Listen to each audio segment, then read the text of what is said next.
자, 우리가 지난 6주간에 걸쳐서 공동체에 대한 말씀을 나눴습니다. 공동체에 대한 것은요, 교회가 뭐냐라는 것을 얘기한 거예요. 무엇을 배웠는지 아주 간단하게 좀 정리해 볼게요. 자, 교회는 건물입니까? 아닙니까? 예, 교회는 건물이 아니고 공동체다라고 그랬어요. 그러면 어떤 공동체입니까? 제일 중요한 것, 예수 그리스도로 그 십자가 보혈로 구원받은 자들의 모임이에요. 그 공동체입니다. 그러니까 예수 그리스도가 빠지면 시작 자체가 안 되는 것이에요. 예수 그리스도. 또 어떤 공동체예요? 예수 그리스도로 시작됐는데 예수 그리스도가 우리의 머리가 되신다. 그리고 교회는 그 머리 된 그리스도의 뭐가 그랬습니까? 몸이 된다. 그리고 저와 여러분 각각 한 사람 한 사람은 이 그리스도의 몸인 교회의 각각의 지체다라고 말씀을 드렸습니다. 지체는 하나만 있는 게 아니지요. 손발다리 여러 가지가 있듯이 모두가 우리 성도들은 다양하다라고 했어요.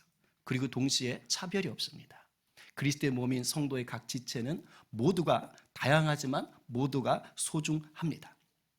그러면 이 교회라는 공동체가 예수의 십자가 구원을 누리는 이 공동체가 대체 뭐 하는 공동체냐라고 묻는다면 그것은 우리가 십자가의 증인이 되어서 예수의 생명을 살아내고 증거하는 공동체다라고 얘기했어요. 굉장히 중요한 것이죠. 이게 전도지를 꼭 들고 나가서 예수 믿으세요? 이 말을 해야 되는 것, 이것만 있는 게 아니에요. 복음의 증인이다라는 것은 뭐냐?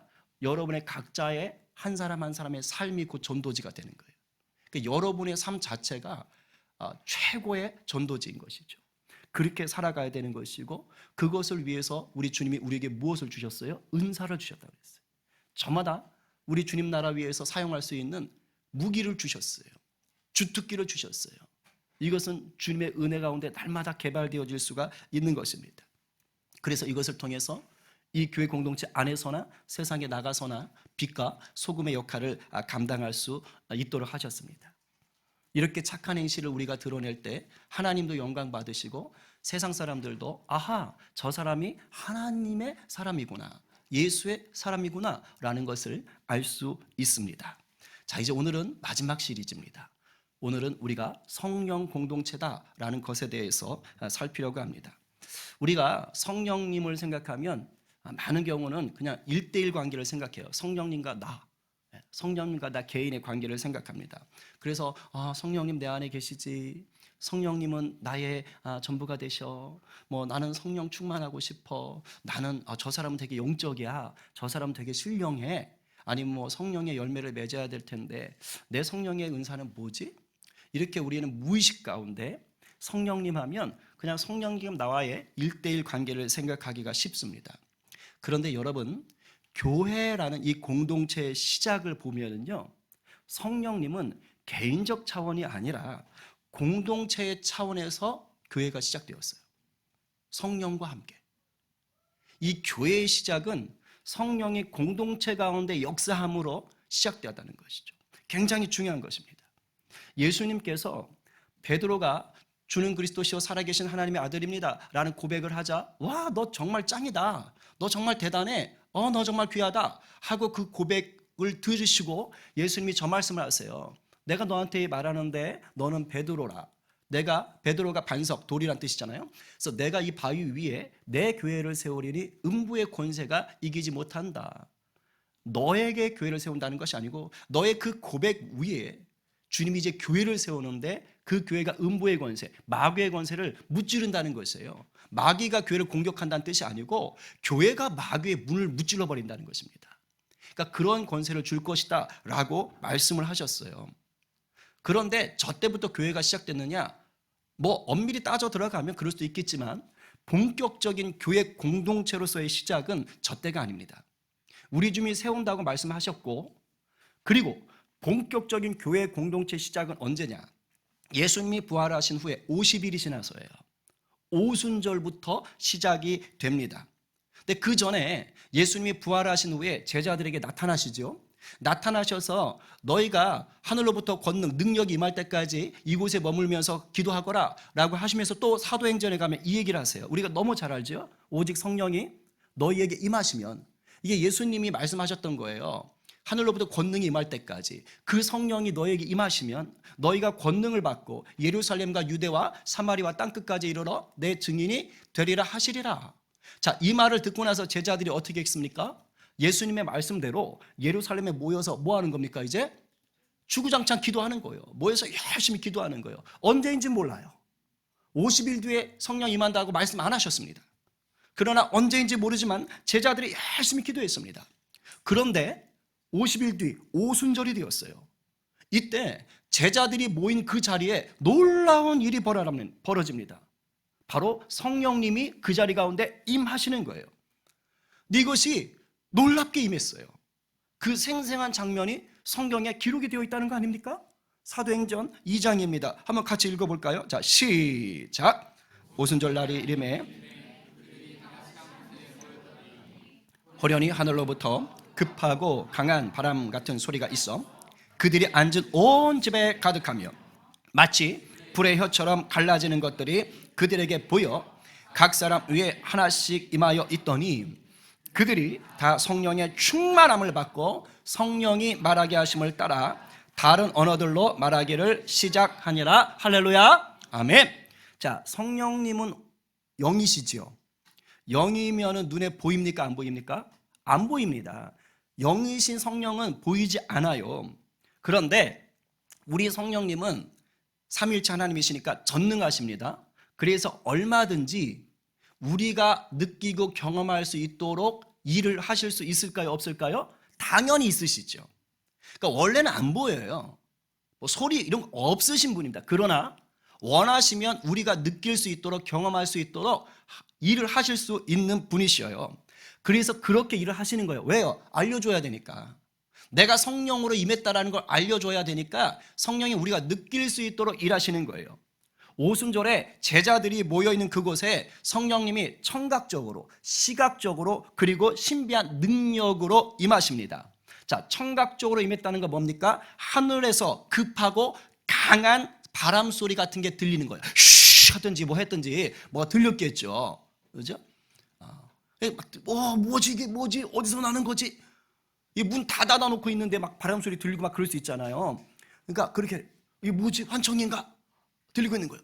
그런데 이번엔 눈에 보이는 시각적인 역사가 나타나요. 뭐 하는 겁니까? 불의 혀처럼 갈라지는 것들이, 자, 여기 우리 모여 있잖아요. 그럼 여러분 각 사람 머리 위에 불의 혀처럼 갈라지는 것들이 요 위에 있는 거예요. 어떻게 생겼는지 모르세요? 요 보이시죠? 우리 여기 로고 가운데 빨간색. 요런 모양 이렇게 갈라지게 보이는 거, 이렇게 있는 거. 요거 하나씩 머리 위에 이렇게 이고 있는 겁니다. 이게 여러분들 머리 위에 그날 오순절에 모였던 제자들 머리 위에 하나씩 다 이렇게 보이는 거. 야, 너 머리 위에 뭐 불 같은 게 있어? 네 머리 위에도 있어.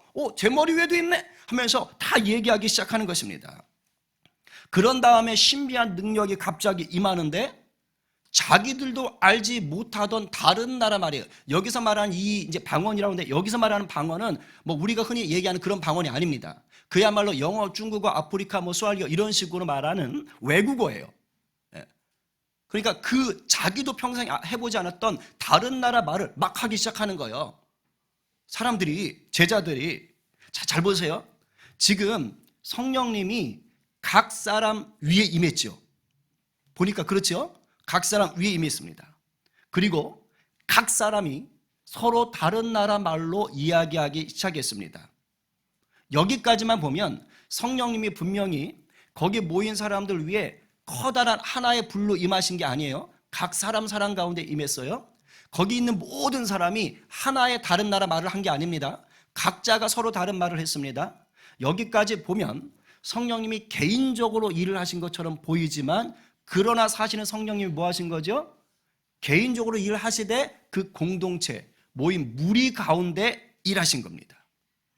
이걸 잊으시면 안 돼요. 이게 우선 목적인 것입니다.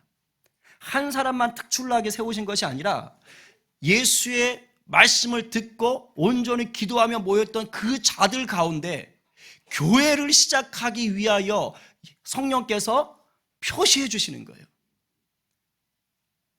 베드로만이 아니라 이 자리에 모인 모두가 교회다. 모두가 하나님의 백성이다. 라는 것을 알리기 위해서 그 모든 모인 모든 자들 가운데 한 사람에게 성령께서 바로 일하시는 거예요. 바로 교회가 된 사람들에게 성령이 임하신 줄 믿으시기 바랍니다. 한 사람 한 사람 개별적으로 만나 주셨지만 동시에 공동체를 위해서 만나 주셨다는 것을 절대 잊으시면 안 돼요. 이게 교회의 시작인 것입니다. 구약과는 확실히 다르게 성령님이 지금 일하고 계세요. 구약 시대도 성령님은 일하셨어요. 그러나 그때는 성령님이 필요하면 필요에 따라서 개별적으로 또는 잠깐 성령으로 역사하셨습니다. 그러나 신약의 시대가 되자 성령께 이제 새롭게 일하시는 거예요. 왜요? 예수님이 말씀하셨거든요. 이제 너희 안에 보혜사 성령을 두시겠다고 말씀하셨거든요. 교회를 통하여 일하시겠다고 말씀하셨거든요. 그러니까 이제 성령께서 개별적으로 필요에 따라 일하시는 게 아니고 공동체로 역사를 하시기 시작하는 거예요. 그 일을 이제 공동체가 시작하기 위해서 처음으로 성령이 보여주시는 것입니다. 바로 이 사건, 교회에 처음 성령이 임재한 이 사건을 보여준 게 뭐냐? 오순절 성령 강림이에요. 그래서 굉장히 소중하고 놀라운 날인 것입니다. 교회의 시대라는 것은 성령 공동체의 시대임을 알려주신 것입니다. 이것을 반드시 기억하세요. 그렇습니다, 여러분. 예수를 믿는 자들이 교회라는 공동체로서의 특별한 힘을 발휘할 수 있었던 것은 뭐냐? 유능한 목사가 있어서 뭐 잘나가는 성도가 있어서 아닙니다. 바로 성령님이 함께 하셨기 때문인 것이에요. 그렇게 예수 믿는다고 하면서 성령님과 동행하지 않는 공동체라면 그건 결코 교회라고 말할 수가 없습니다. 왜냐? 성령님이 함께 계셔야지만이 교회 공동체가 예수님이 누군지를 똑바로 알 수 있고요, 하나님의 나라를 제대로 세워갈 수가 있어요. 그러니까 교회는 성부, 성자, 성령, 하나님, 삼위일체 하나님을 통해서만 온전한 교회가 될 수 있는 것입니다. 오늘 본문 9절에서 뭐라고 했습니까? 우리 다시 한번 읽어봅니다. 자, 시작. 기록된 바 하나님이 자기를 사랑하는 자들을 위하여 예배하신 모든 것은 눈으로 보지 못하고 귀로 듣지 못하고 사람의 마음으로 못하였다함과 같으니라. 바로 이거예요. 여기서 자기를 사랑하는 자들이란 예수님을 믿고 하나님의 자녀가 된 저와 여러분 같은 성도들을 얘기하는 거예요. 하나님은 이렇게 예수를 믿어 하나님의 자녀가 된 성도들에게 놀라운 복을 예비하셨다는 거예요. 영생의 복이고 천국의 복이고 이 땅을 이기며 살아가게 할 수 있는 복을 우리 하나님이 예비하셨습니다. 믿으십니까? 예, 그런데 문제는 뭐냐? 인간인 우리의 이 이성이라든가 우리의 감각으로는요, 이 하나님이 예비하신 놀라운 복을 온전하게 알 수 있다 없다? 없다고 얘기하잖아요. 2장 9절에 볼 수도 없고 만질 수도 없고 들을 수도 없고 우리의 생각으로 우리 이성으로 감히 온전하게 헤아릴 수도 없다는 것이에요. 그 얘기를 지금 하는 것입니다. 우리 인간의 능력으로 안 된다는 거예요. 물론 지극히 작은 일부는 알 수 있을지 모르겠어요. 뭔가 이상한데? 오늘 나 뭔가 왜 눈물이 나? 뭔가 하나님 있나? 요 정도? 요 정도 조금 알 수 있을지 모르겠어요. 그러나 완벽하게 알 수 없다는 거예요. 얼마나 억울하겠습니까? 그런데 이것을 알 수 있도록 하시는 분이 우리 가운데 오셨다는 것입니다. 그분이 누굽니까? 그분이 바로 성령님이에요. 성령님이 오시면 인간의 능력으로는 알 수 없었던 그 하나님의 놀라운 은혜, 놀라운 복을 헤아려 깨달아 알게 된다는 것입니다. 왜일까요? 성령님은 하나님의 영이시기 때문이고 하나님의 기품까지도 통달하신 분이시기 때문인 거예요. 그게 오늘 본문 10절 말씀입니다. 같이 한번 읽어볼까요? 자, 시작. 성령으로 이것을 우리에게 보이셨으니 성령은 모든 것 곧 하나님의 깊은 것까지도 통달하시느니라. 아멘. 하나님의 영이신 성령님이 계셔야지만이 비로소 우리를 위해 예비한 모든 것들을 알 수 있다는 거예요. 혹시 우리들 가운데 여러분 중에 시력 2.0인 분 계세요? 아무리 시력이 좋아도요, 여러분이 제 뱃속에 있는 위의 모양이라든가 간의 뭐 대충은 알겠죠, 뭐 배웠으면. 그러나 정확하게 간이라든가 뭐 췌장이라든가 이런 거 모양새 알 수 없습니다. 볼 수 없어요. 여러분이 뭐 손의 감각이 아무리 좋아도 제 배를 이렇게 눌러보면서 요 간은 이렇게 생겼구만, 정확해, 뭐 췌장 이쪽 뒤에 숨어 있는 것까지 이런 거 알 수가 없습니다. 어떻게 하면 근데 뭘 동원하면 볼 수 있어요? 제가 얼마 전에 정기검진하고 왔거든요. 그 초음파 딱 갖다 대니까 제 간이고 뭐 췌장이고 다 이렇게 보더라고요. 저도 보이는 거예요. 요 보이시죠? 요거, 요 비장, 요 딱딱 괜찮네요? 뭐 그렇게 하면서 알려주더라고요. 그걸 갖다 대니까 보는 거예요. 그 밖에도 뭐 엑스레이라든가 CT라든가 MRI 같은 것, 이런 것들을 이용하면 심지어 우리의 뼛속까지도 볼 수 있고, 우리 그 머릿속에 있는 뇌의 조직까지도 다 볼 수 있는 것 아니에요? 이런 것들을 아무리 눈이 좋아도 그냥 우리의 육안으로는 죽었다 깨나도 볼 수가 없는 것들입니다. 만약에 사람의 신체 내부를 치료하는 병원에 이런 엑스레이나 초음파나 뭐 CT라든가 MRI 같은 기계가 하나도 없다. 그럼 그런 병원이 사람의 그 신체 내부를 치료할 수 있겠습니까? 말도 안 돼요. 내부를 볼 수 있는 기계가 없는데 어떻게 치료하겠어요? 안 되는 것입니다. 여러분, 이와 비슷한 거예요. 교회라고 하는 공동체는요, 하나님의 복을 알고 누리고 나누는 공동체예요. 그게 교회입니다. 그런데 이 복을 알고 누리고 나누려면 병원에 신체 내부를 보기 위하여 그런 장치가 필요했듯이 교회 안에 누가 계셔야 된다는 거예요? 성령님이 반드시 계셔야 된다는 거예요. 물론 그랬다고 뭐 성령님이 무슨 기계나 도구다 그런 뜻이 아닙니다. 하나님의 영이신 성령님이 계셔야지만이, 하나님의 기쁨까지 통달하시고 아시는 성령이 계셔야지만이 교회 공동체 안에 우리에게 주신 하나님의 복이 이렇게 놀라운 것이구나 라는 것을 비로소 알 수 있다는 것입니다. 여러분의 마음을 여러분들이 제일 잘 알죠. 남들은 잘 몰라요. 하나님의 마음은 하나님의 영이신 성령님이 제일 잘 알고, 그래서 교회 가운데 그 하나님의 영이신 성령님이 그것을 풀어주셔야 되는 것이에요. 우리 안에 성령님이 계셔야지만이 우리가 하나님의 주신 복들을 제대로 알 수 있는 것입니다. 읽진 않겠지만 오늘 본문 뒤에 나오는 그 두 절이 바로 그 얘기를 하시는 거예요. 하나님의 영만이 하나님을 제일 잘 알잖아. 너희는 하나님의 영을 받은 자들이다. 고로 너희들은 하나님의 뜻을 온전히 알 수 있는 자들이다. 이 얘기를 지금 하고 있는 것입니다. 이것이 공동체 가운데, 초대교회 가운데, 오순절 성령 가운데 하나님의 영으로 임하셨다는 거예요. 물론 이것을 오해하시면 안 돼요. 그럼 뭐 성령님이 우리 각자 따로따로 흩어져 있을 때는 안 계시다가 공동체로 이렇게 주일에 싹 모여야지, 수요일에 모여야지, 그때만 성령님이 계시는가? 그거 아닙니다. 예수를 믿을 때 이미 우리의 마음 가운데 누가 오시는 거예요? 성령님이 오시는 거예요.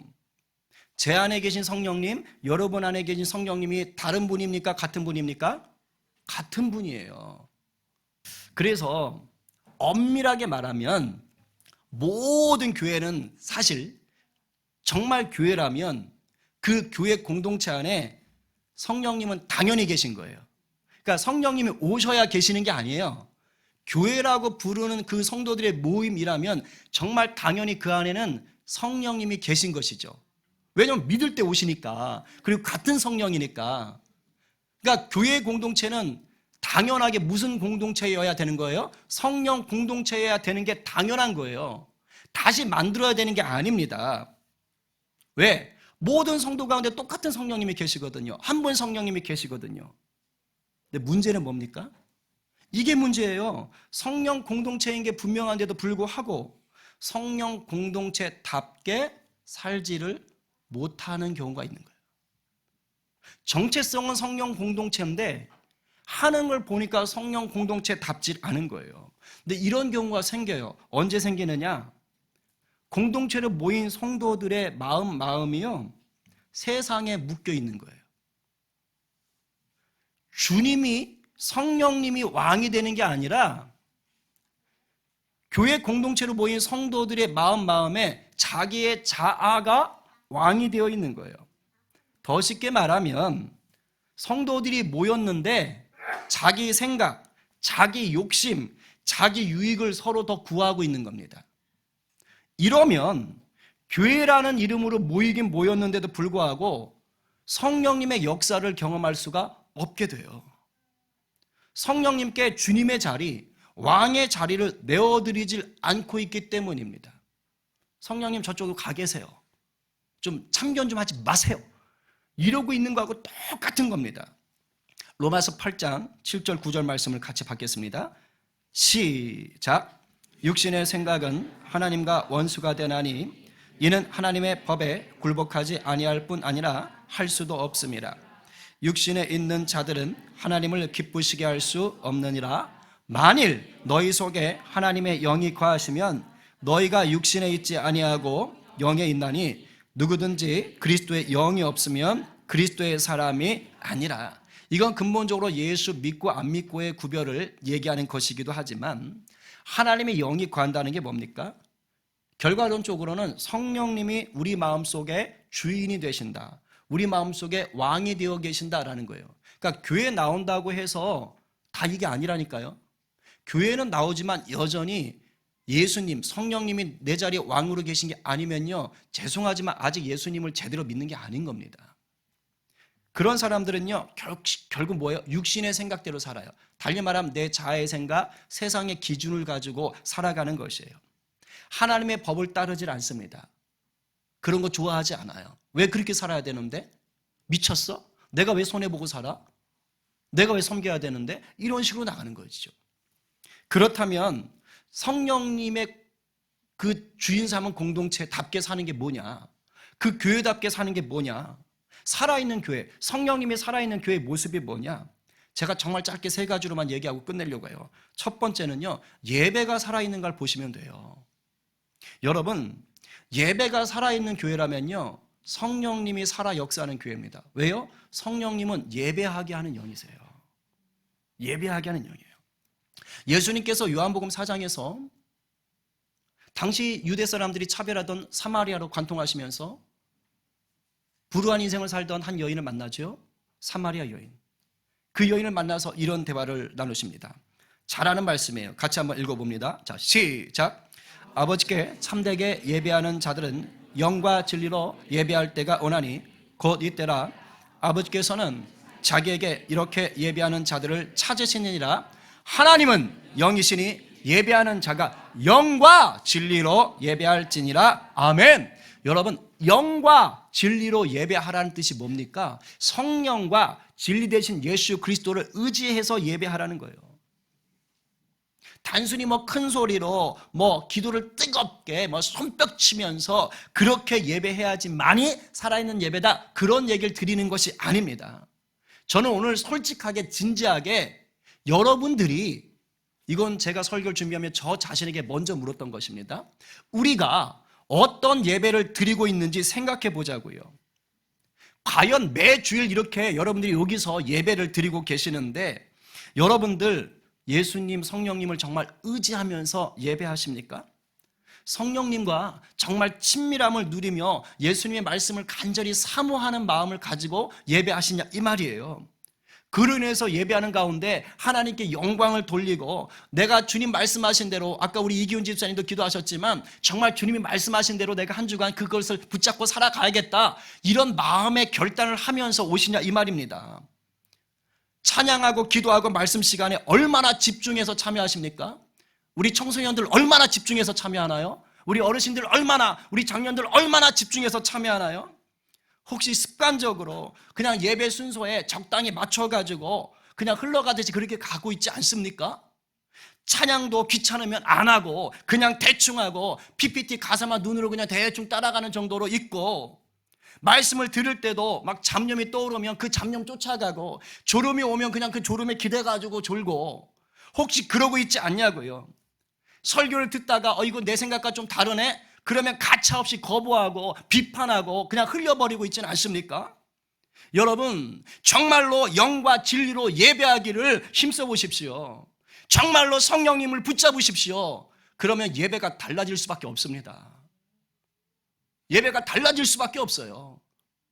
어떻게 멍하니 왔다가 멍하니 그냥 갑니까? 성령님이 그런 예배를 받으십니까? 잡념으로 일삼는 예배를 받으시겠어요? 그렇지 않다는 것이에요. 그런 예배 받지 않으세요. 여러분은 예배 드렸는지 모르지만 성령님은 안 봐주십니다. 여러분, 예배가요 성령으로 살아나잖아요. 삶이 바뀌는 거예요. 정말로 세상을 이기는 자로 살고 싶으세요? 예배부터 점검하시기 바랍니다. 성령님을 간절히 갈망하며 예수님을 더 알기 원하는지, 내가 하나님의 영광과 은혜를 갈급해하는지를 정말 여러분 스스로에게 물어보십시오.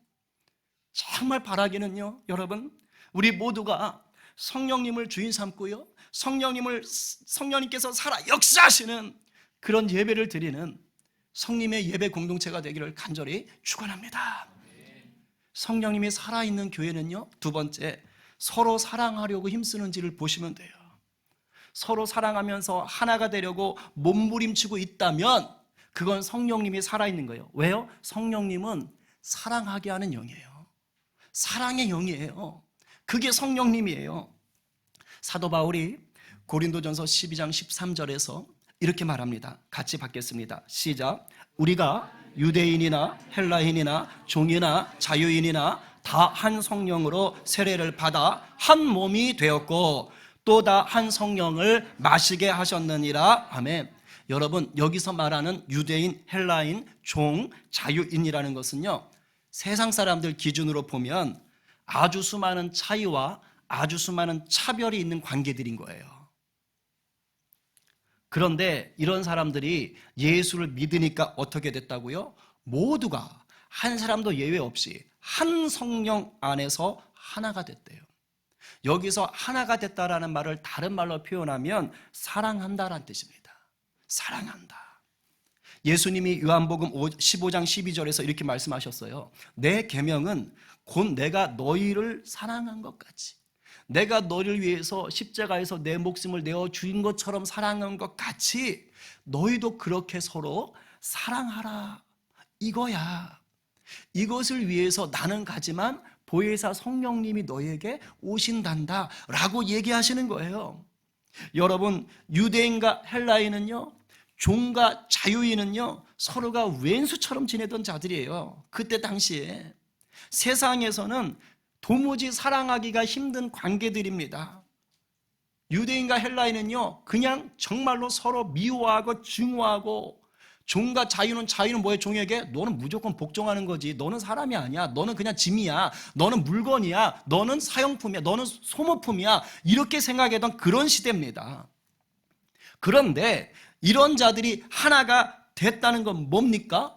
서로 세상에서 원수 맺던 것들이 끊어졌다는 거예요. 사라졌다는 것입니다. 이 원수 맺던 것들이 사라지고 사랑으로 하나가 되었다는 거예요.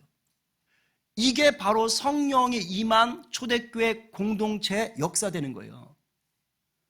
바로 이게 사도행전에 그대로 드러나요. 서로 다양한 차이와 차별을 가졌던 자들이 성령 안에 교회 공동체로 모이니까 이렇게 바뀔 수가 있구나 라는 것을요, 얼마나 우리 주님이 친절하신지 다 성경에 기록해 두셨어요.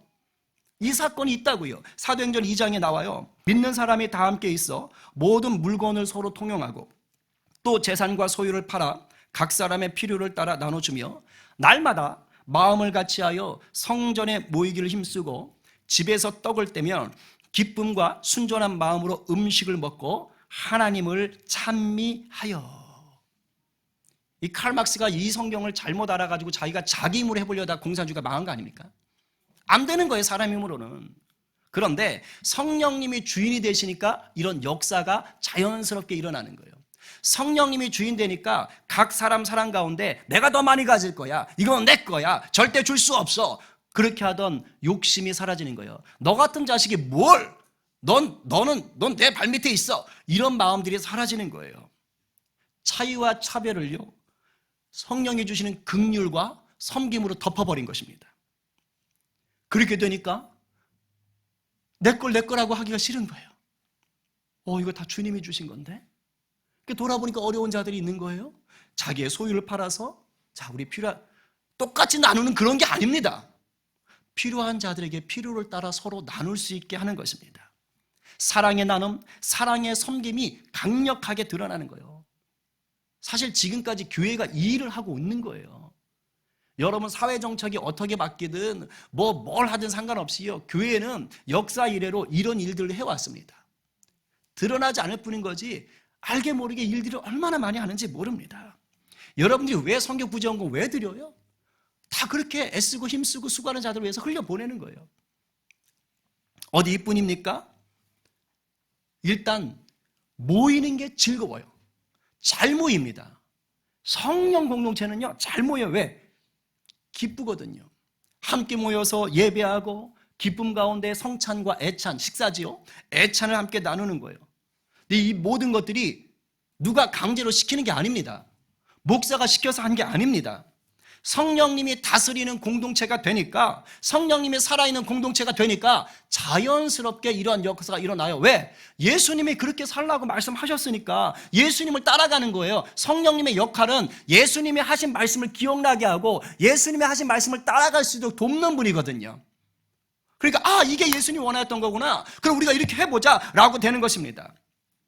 지금도 소위 잘 되는 교회, 성령 충만한 교회를 가면 딱 이 특징이 드러납니다. 성도들이요 밝아요. 서로 친합니다. 웃음이 많아요. 서로 잘 섬기고 나눕니다. 잘 모이고 잘 먹어요. 우리 교회 잘 모이고 잘 먹는 것 같아. 우리 성인 공동체는 어떻습니까? 제가 보니까 힘쓰고 계신 것을 제가 잘 알아요. 정말 고맙고 너무 귀합니다. 제가 정말 토요일마다 기도해요. 주님, 우리 내일 성도들 모일 때 기쁨으로 일주일에 살면 너무 힘들고 답답하고 마음에 묶인 게 있더라도 그냥 교회에 오면 그게 풀어질 수 있도록 도와주십시오. 하나님 정말 서로 위로하고 격려하고 안아주고 그런 공동체가 되게 해주십시오. 교회요 그렇게 서로 힘쓰는 게 보여요. 근데 부탁이 있어요. 여러분의 개인교로 사람의 힘으로 하려고 하지 마십시오. 결국 상처받습니다. 지치고 낙심하고 포기하게 됩니다. 내가 그렇게 해봤는데 안 되더라, 나만 힘들더라, 됐어, 이제 난 교회에서 손 뗄래, 이런 식으로 가는 거예요. 물론 그런 과정을 다 겪어요. 바라기는 성령님만을 의지하십시오. 성령님이 주시는 힘으로 더 힘쓰시기를 바랍니다. 목사가 칭찬을 하든 안 하든, 누가 알아주든 아니든, 이것이 주님이 기뻐하시는 것이고 내 안에 성령님이 행하게 하시는 것이라면 하세요. 그럴 때 교회가 성령이 살아 역사하시는 공동체로 흘러가는 것입니다. 성령님을 의지해야 우리 속에 있는 온갖 연약함들, 기질적인, 성격적인, 환경적인 연약함들을 뛰어넘어서 성령의 교회를 하나 되게 하시는 줄로 믿고 그 일에 동참하시는 저와 여러분 되기를 간절히 축복합니다. 마지막 셋째는요, 복음을 전하려는 열정이 있는가? 여러분, 복음 증거에 열정이 없는 교회는요 성령님을 주무시게 하는 교회예요. 성령님을 골방에다 가둬놓고 있는 교회입니다. 잘 들으세요. 오순절의 성령의 역사가 교회 공동체의 시작이라고 그랬죠. 잘 보세요. 오순절의 성령의 역사가 왜 일어난 줄 아세요? 복음을 전하게 하기 위해 일어난 거예요. 오순절의 성령의 역사가 일어나던 날 세 가지가 있었어요. 시각적으로, 청각적으로, 또 하나가 뭐였습니까? 신비한 능력, 다른 나라의 말을 할 수 있게 성령이 역사하셨다 그랬죠. 왜 하필 서로 다른 나라의 말로 얘기하도록 역사하셨을까요? 성령님이 하시려면 얼마든지 힘이 세지게 한다든가, 아니면 이렇게 꽃다운 나이에 다 이쁜 얼굴로 바꿔주신다든가 할 수 있잖아요. 얼마든지 성령은 다양하게 일하실 수 있단 말이에요. 귀신을 내쫓는 능력을 준다든가, 병을 고치는 능력을 다 준다든가, 아니면 속을 꿰뚫어 볼 수 있는, 마음을 꿰뚫어 볼 수 있는 능력을 준다든가 하실 수 있거든요. 근데 왜 하필 그 자리에 있는 모든 자들에게, 그리고 다양한 은사를 주실 수도 있잖아요. 그런데 왜 하필 그 순간에 그 자리에 있는 모든 자들에게 동일한 다른 나라의 언어를 말할 수 있는 능력을 더하셨을까요? 이걸 잘 아셔야 돼요. 여기에 바로 비밀이 있어요. 여러분, 복음을 전하기 위해서 처음 교회 시작 때부터 이 일을 하신 거예요. 왜? 교회가 그 일을 해야 되니까. 오순절은 다른 말로 77절 맥주절이라고 합니다. 우리 성경 개관반 공부하셨지요? 자, 오순절은 오순이 열흘이 5개란 뜻이잖아요. 순이 열흘이란 뜻이에요. 그래서 오순절, 칠칠절, 맥주절이 같은 날인데 유대인들에겐 3대 명절이 있어요. 자, 성경 개반만 맞춰보세요. 첫 번째, 제일 빠른 거 6월절. 두 번째, 지금 말한 거 오순절. 히브리적으로 말하면 칠칠절, 맥주절이에요. 자, 그 다음 세 번째, 가을에 있는 거 초막절, 장막절. 이 세 가지가 유대인들의 3대 명절이에요. 그래서 유대인들은 이 3대 명절이 되면 어떻게 하느냐? 성전에 가서 뭐 해야 돼요? 제사를 해야 돼요. 20세 이상 남자는요, 다 모여가지고 예배하러 가야 되는 거예요. 그런데 그때 당시 이스라엘에 있는 사람들만 오는 게 아닙니다. 이스라엘 주변 나라로 수많은 유대인들이 흩어져 살고 있어요. 이걸 디아스포라라 그러죠. 그러니까 이미 한 세대, 두 세대 전부터 그 이스라엘 주변 나라에 다 흩어져 살던 유대인들이 있는 거예요. 그러면 그 사람들은 이미 한 세대, 두 세대, 세 세대가 지나서 사는 유대인들이니까 그 유대인 말을 뭐 할 수도 있겠지요. 그러나 어느 나라 말이 편해요? 우리 재미동포 3세, 4세대면 어느 나라 말이 편해요? 영어가 편한 거예요. 일본에서 2세, 3세 되면 일어가 편한 거고 중국에서 2세, 3세 되면 중국어가 편한 거예요. 한국말 띄엄띄엄 하는데 영어는 유창하게 하잖아요. 그런 상황이 된 겁니다. 근데 그런 사람들도 다 뭐하러 와야 되는 거예요? 3대 명절에 제사하러 와야 되는 거예요. 지금 이 오순절에 어떤 일이 벌어진 거예요? 이스라엘에 있는 사람들뿐만 아니라 이스라엘 주변 나라에 흩어져 살던 수많은 유대인들, 1세, 2세, 3세 되는 그런 유대인들이 다 모여 있는 거예요, 지금. 그런데 그 사람들은 히브리어 아람어겠지만 그런 말들을 하는 것이 아니라 자기가 태어난 그 나라의 말을 하는 유대인들인 것입니다. 이걸 아셔야 돼요. 성령이 교회 공동체에 처음으로 임하시던 날 외국어를 하게 하신 이유가 바로 여기 있습니다. 외국에서 들어온 수많은 외국말을 하는 그 유대인들에게 그들이 알아들을 수 있는 말로 예수의 복음을 증거하라고 하시는 거예요. 왜요? 그게 교회의 목적이니까. 교회에 할 일이니까. 그냥 성령님이 그날따라 기분이 좋으셔서 오늘은 요 컨셉으로 가볼까? 하면서 단순하게 신비한 체험, 폼나는 체험하게 하려고 외국어를 하게 하신 거 아니에요. 일자 무식인 네가 한번 외국어 한번 해봐라. 너 한번 히브리어가 아니고 아랍어 아니면 뭐 헬라어 한번 해봐라. 그리스어 한번 해봐라. 그런 게 아니다 이 말입니다. 성령께서 목적이 있으셨던 거예요. 바로 사도행전 1장 8절. 오직 성령이 너희에게 임하시면 너희가 권능을 받고 예루살렘과 유대와 사마리아 땅끝까지 이르러 내 복음의 증인이 되리라. 바로 이 사역을 하시기 위해서 성령이 그 능력을 더하신 것입니다. 교회 공동체는 예수의 복음을 전하라고 우리 주님이 친히 세우신 천국의 출장소입니다. 사람이 세운 게 아니에요. 그렇기 때문에 복음 증거에 대한 열정이 없는 교회 공동체는 죄송합니다. 성령께서 역사하지 못하고 있는 교회입니다. 여러분 마음에 복음 증거에 열정이 있으십니까? 저는 정말 앞에 늘 이게 죄송해요. 이 마음이 있는데 아직도 연약함이 있다 보니까 뛰쳐나가서 맨날 하고 싶은데 이게 잘 안 되고 맨날 또 일에 묶여있고 막. 그러니까 겨우 그냥 한 달에 한 번 성도들 데리고 나가는 걸로 면피하려고 주여 죄송합니다. 요즘 계속 제가 주님 앞에 지금 회개기도 하고 있어요. 주중에 두세 번 혼자라도 나가게 해주십시오 하고 지금. 여러분 우리 공동체 안에 이 복음 증거의 열정이 가득하려면 딴 게 없어요. 아까 성령께서 각 사람 위에 성령의 불로 임하셨다 그랬죠. 복음 전도의 열정, 복음 증거의 열정은 공동체가 한 번에 받는 게 아니에요. 한 사람 한 사람의 그 열정이 모아져야 돼요. 모아져야 돼요. 그리고 내 안에 열정이 가득하면 옆에 사람에게 이게 영향력을 끼치게 되어 있어요. 그래서 한 사람 한 사람 가운데 성령의 열정이 부어지기를 간절히 바라시기 바랍니다. 안 그러면 우리 공동체가 복음의 열정을 가지고 나갈 수가 없습니다. 우리가 정말로 예수 믿는 성도이고 성경 말씀대로 살기를 원한다면 정말 오늘 우리 자신을 좀 돌아봅시다.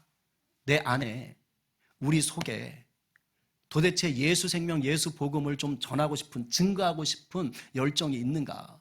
꼭 전도지를 들고 나가야 된다는 그런 뜻이 아니에요. 내 안에 그런 열정이 있는가? 누굴 보면 저 사람 예수 믿게 하고 싶은데 저 사람 예수 믿으면 좋겠다. 이런 마음이 계속해서 있는가? 식었다면, 메말랐다면 이 시간 성령의 다스림을 간절히 구하시기 바랍니다. 여러분, 성령의 역할은요, 복음을 증가하도록 우리를 깨우는 역할이에요.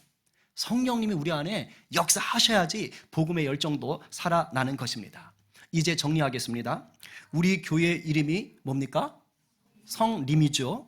이 성림의 뜻이 성령님이 임하다예요. 임할 임자입니다. 성령님이 임하다.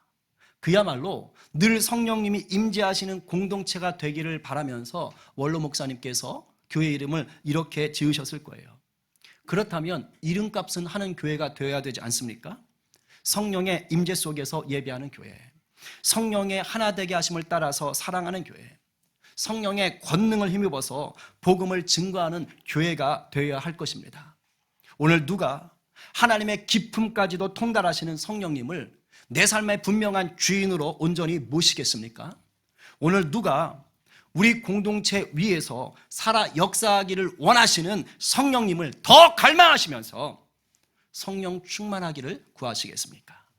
이 말씀 앞에 아멘 주님, 제 자신이 다시 성령을 붙잡고 일어서겠습니다. 이렇게 결단하는 저와 여러분 모두가 되기를 간절히 축원합니다.